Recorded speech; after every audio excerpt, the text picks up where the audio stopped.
What's up, mga palangga kong viewers? Nandito na ako muli sa aking classroom after ng isang buwan na bakasyon.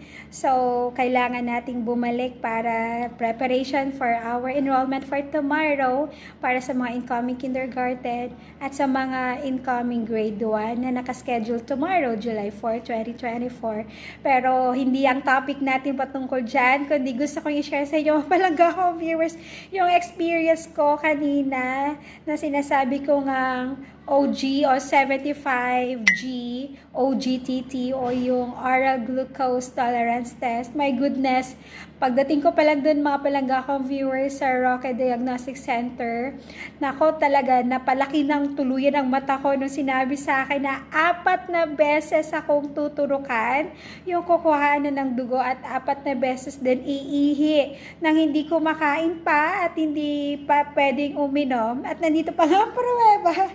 So, 2 palit na yan mga palangga akong viewers. Thank God, kinaya ko.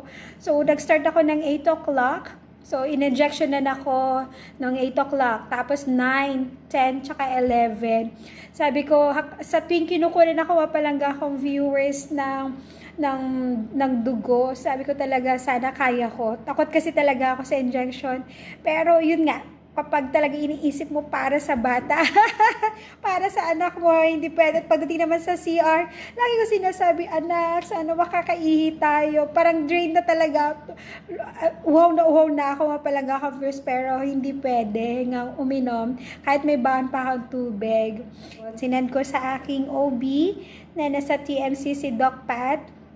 At nakakatuwa kasi, hey, ito nga po ang result.